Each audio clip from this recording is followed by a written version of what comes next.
Yay, we're preparing to live stream.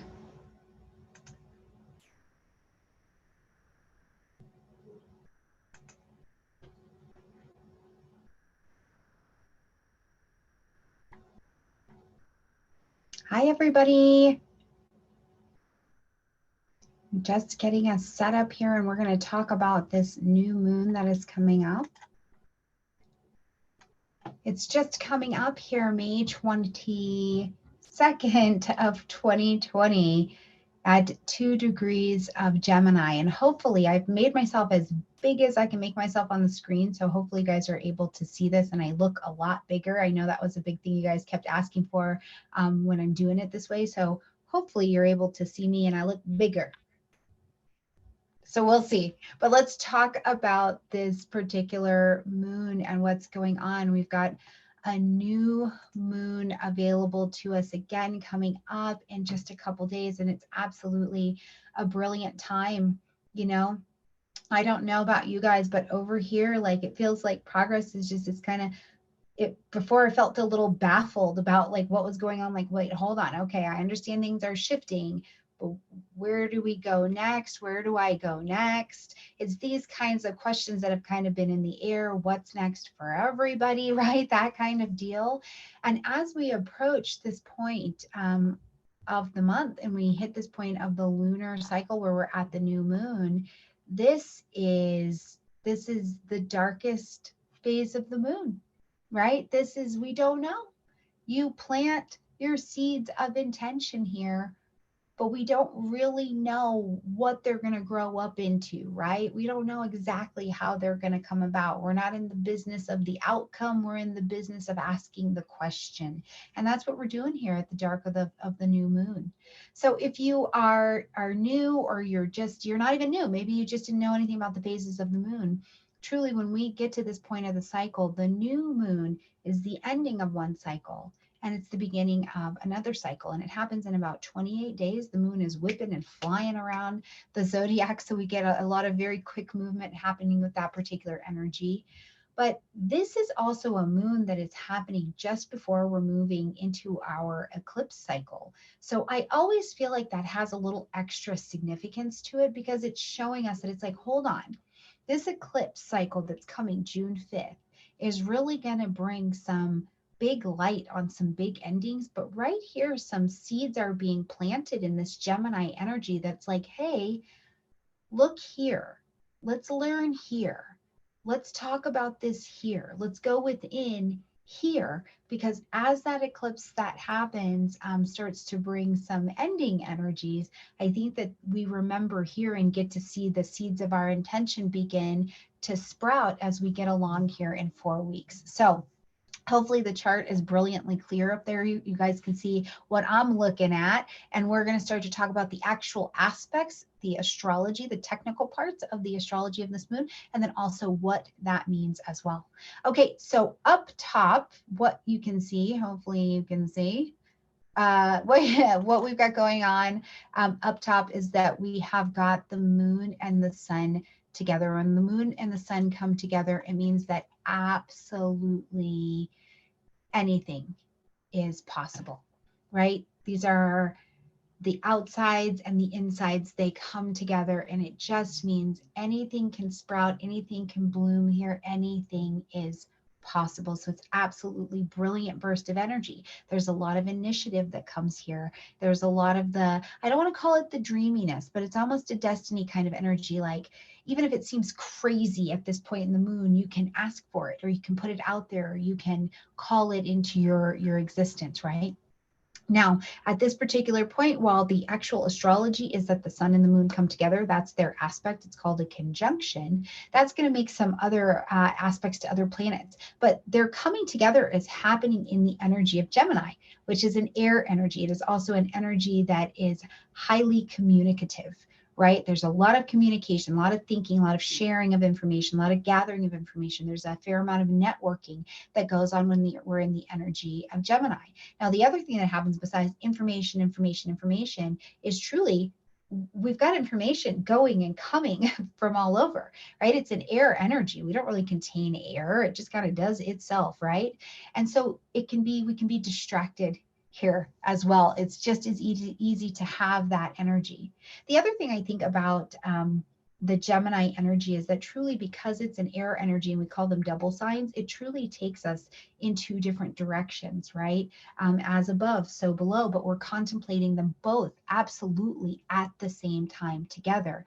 So we know that at this new moon, our thinking, Gemini, communication, Mercury energy, is our heads, our minds are changing. We've got different information that's happening up here. We're considering as above and so below, myself and what's good for me and my family, and my also what's good for my world, right? We're rethinking a lot of these places of information, but it may feel like it's in a very distracted kind of way, because which thing do I learn? Which direction do I go? Maybe opportunities have been presented, like, well, what do I do with that? So if that's a way that this energy feels a little bit at this particular moon, or has been feeling for just a little bit, know that you're right on time, you're right on target, and we get some help at this particular moon.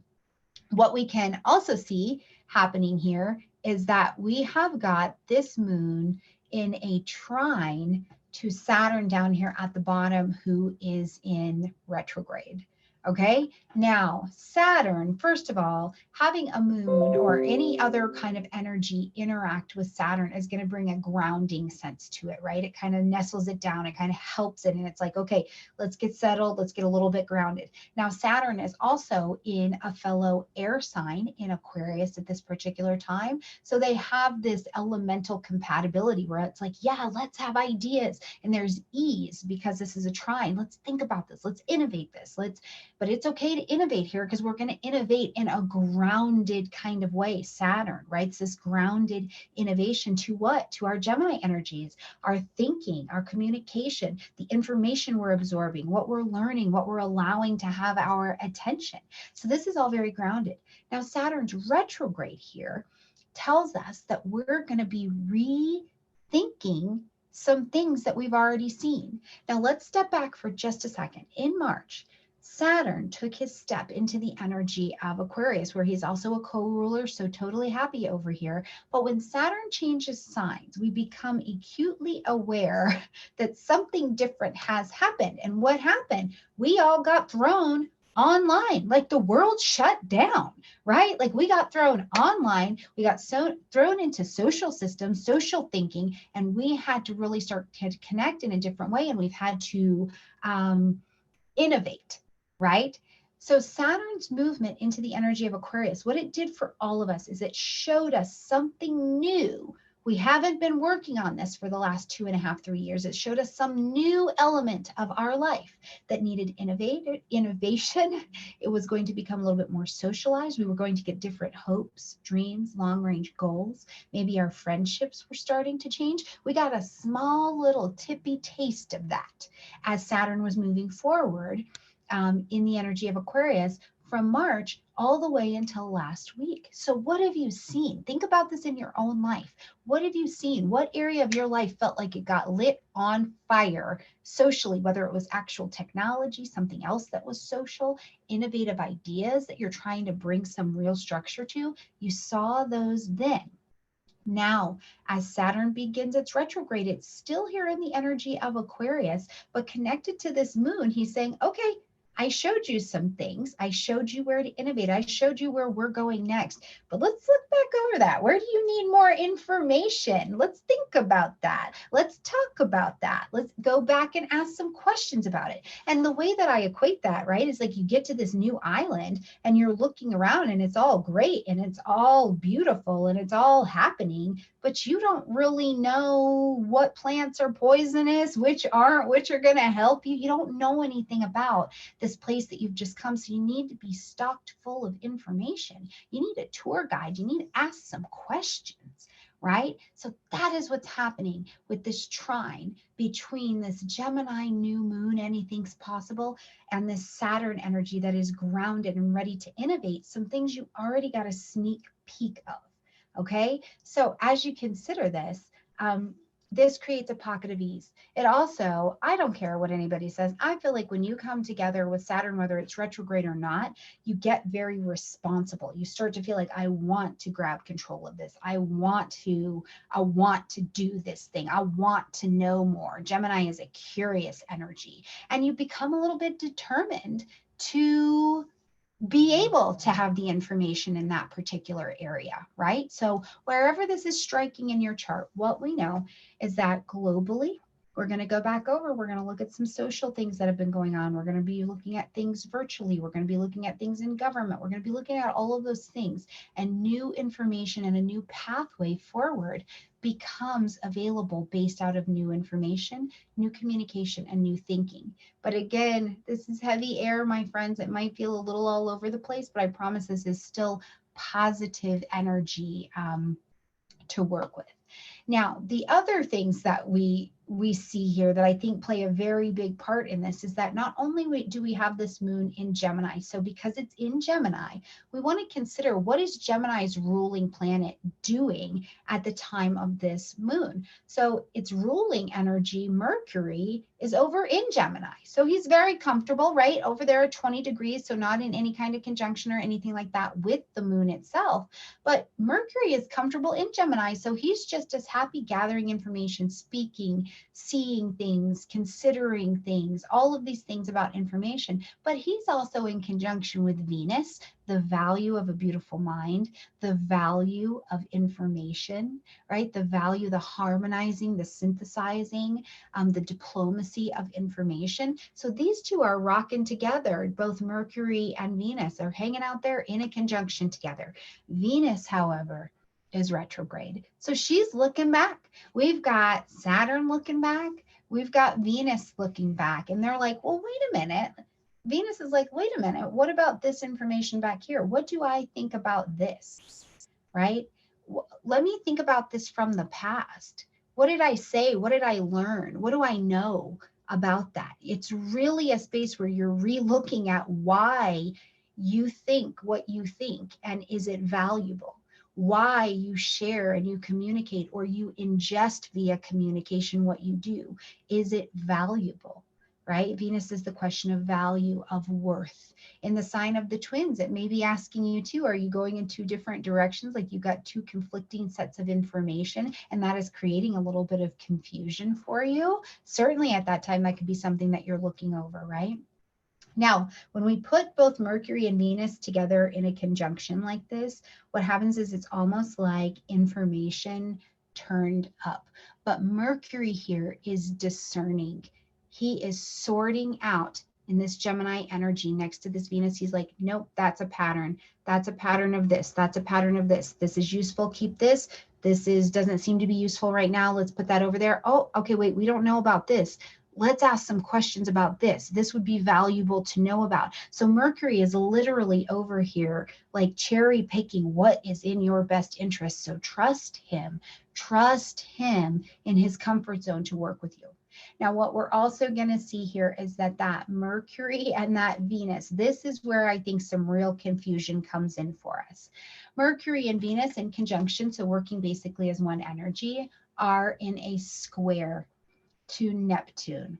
Okay, Neptune is in Pisces, doesn't go retrograde until June, but Neptune creates an energy that is a little bit of a fog. It walks in between the worlds. It's highly creative. It is highly compassionate. It is connected to our psychic sense, to the psychic realm, right? It's a beautiful, beautiful energy, but it also creates a little bit of, it's too dreamy.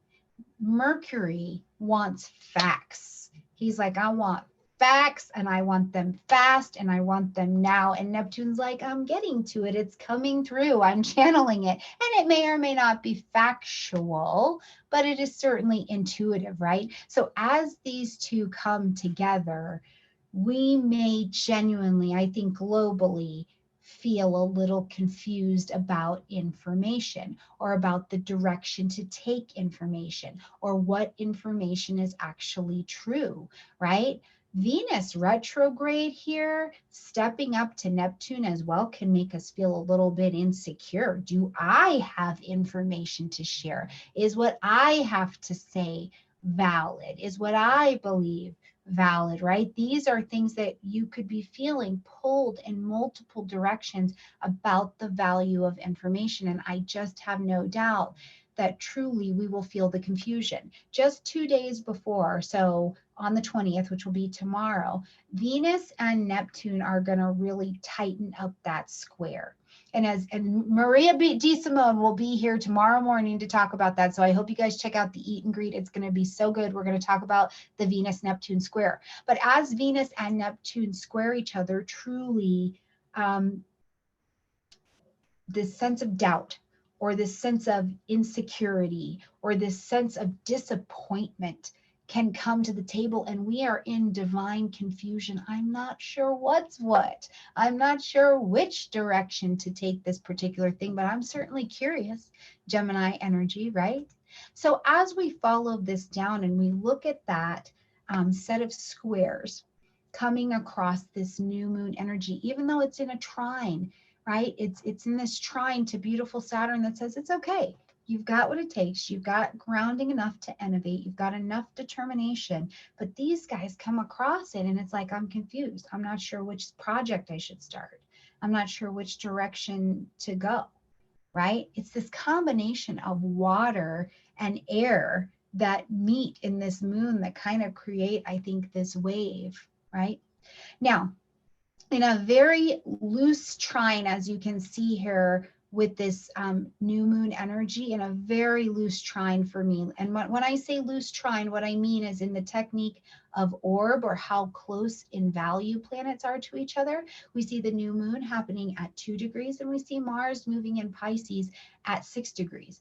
So kind of loose for me. I like it to be a little bit closer, but I think it's fair. We're going to count it. Now, Mars is in Pisces, so he's already not over there being pushy. So our action, the actual action that we're taking around this moon and through the next 4 weeks, is we're not being pushy, right? I'm not forcing my ideas. I'm maybe even a little exhausted. I'm overwhelmed with information. So I feel like I'm exhausted. I'm like, I need to step back for a minute. Or people's energy maybe are even exhausting me, right? Because Mars wants to go, go, go, go, go. And in the energy of Pisces, it's very watery. So I always give the example that it's like, water aerobics. If you've ever done water aerobics, you're literally like running in water. So you're getting your heart rate up super good. Your body is working out, but you are getting nowhere really quickly, right? So what we don't do with Mars and Pisces is try and do things quickly, trying to just one and done it. That is not what's happening at this moon. Instead, because we've got this grounding of information, we can make progress forward, but we have to trust our intuition. We have to trust our intuition about our energy. We have to trust our intuition, and we have to go within to not give up and to not quit, right? You get a new moon square Mars, and Mars is like, I want to do things. Let's go. Let's do it now. But in Pisces, he's like, but I need I need some help. I'm running real fast in water here, and that's not efficient and that's not effective. So you can also find yourself being a little bit tired. But I think also what Mars brings to this particular moon is this sense of, I'm not really sure what action to take, right? This is why we trust the intuition right now. This is why we sit and we're still for a minute with the value of information we're drinking and we're breathing in, because it really has got to be valuable for us to add to that Saturnian ability to take action and to really build something very slowly. Saturn tells us we're going to build this bad boy slow and steady wins the race, but the information is absolutely available for us to be able to do that, right? So that's a big thing I think I continue to consider as I'm looking over this moon and I see this heavy air and water presence that's here, is that I don't want it to dissuade any of us from taking some actions forward, or honestly, truthfully, looking back at the pattern of what's been going on for the last 6 to 8 weeks, taking some responsibility for where we'd like to go next. Right? Which doesn't mean that we have all of the answers at this particular moon, but I do want to speak up.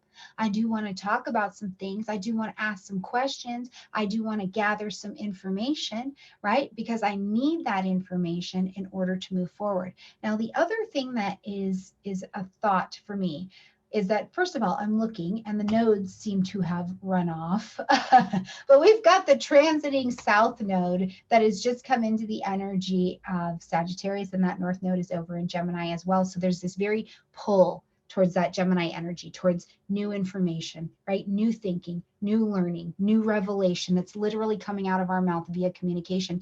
And this movement to detach from some of the ways I used to think, detachment from some of the way things used to be, detachment against or from some beliefs, to say, what is the value of why I believe this? Why do I believe this? Why do I do this? Why have I not been doing something? Where can I detach from what used to be my truth and explore at this point if I have a new truth, if I have a different truth, right?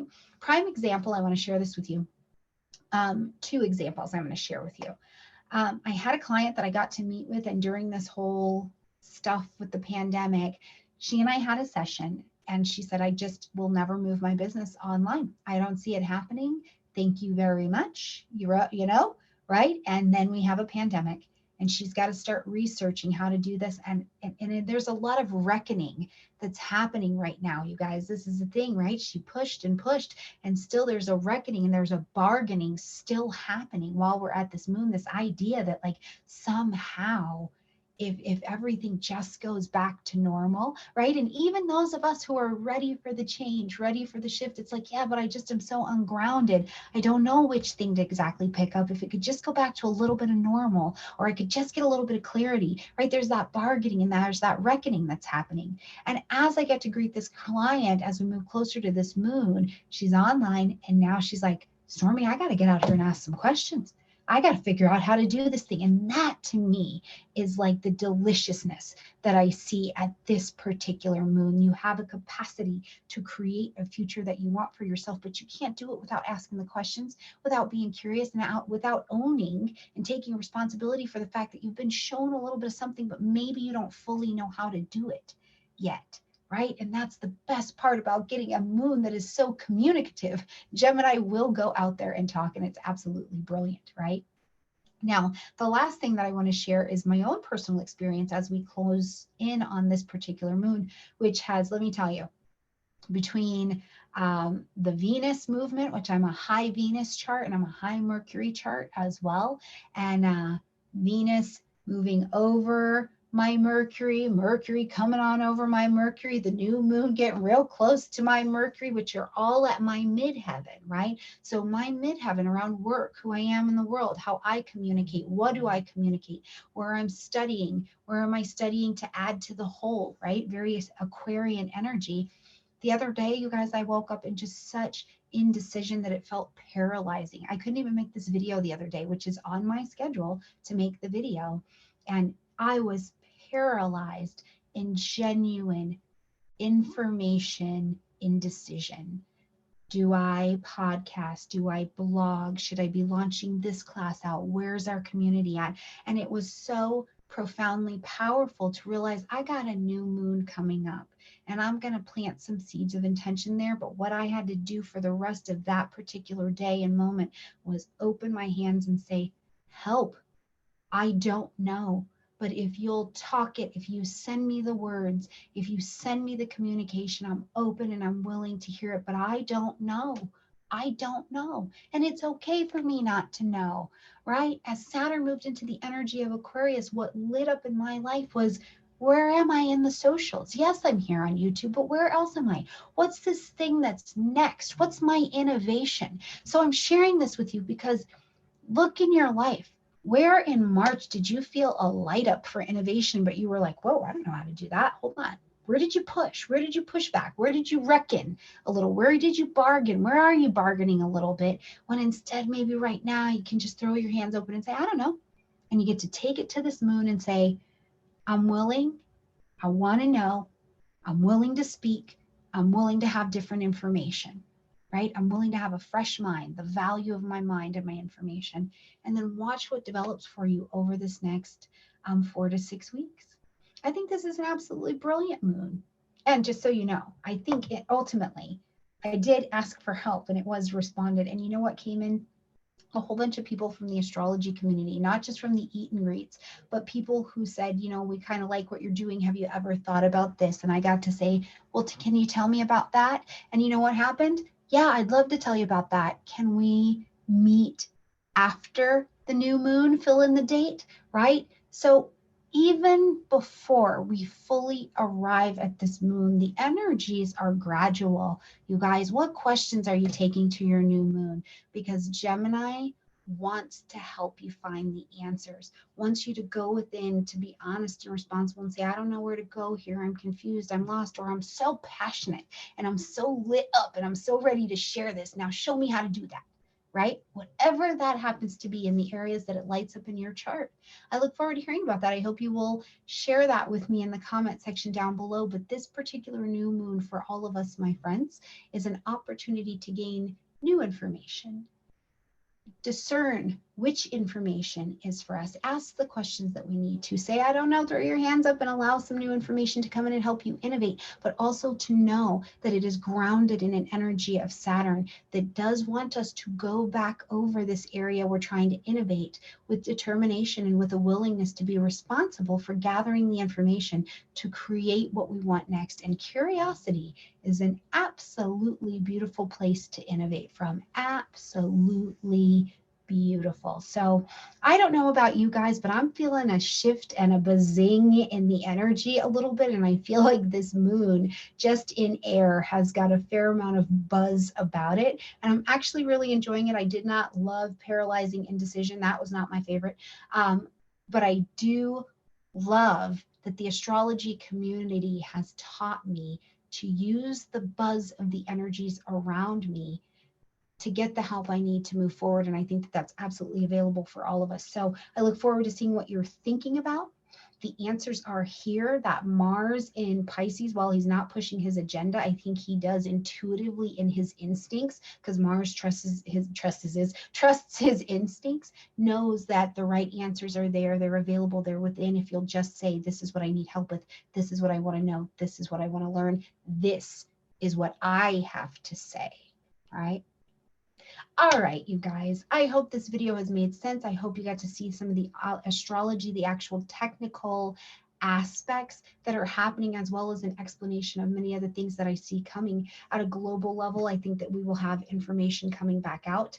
I think we see tons more information coming back out about all things global, all things economic, all things financial, certainly as we get to the energy of July. And that's because in June we'll hit heavy retrogrades, and in heavy retrogrades with eclipse energies, it is like, ta-da, it is like this great big like unveiling of a present. It is very, very big, and it is very, very interesting. So I look forward to walking us through the June energies that come up as well. And I hope truly to see you guys tomorrow morning, which will be the 20th at 9 a.m. Mountain Direct Time, Mountain Daylight Time, right?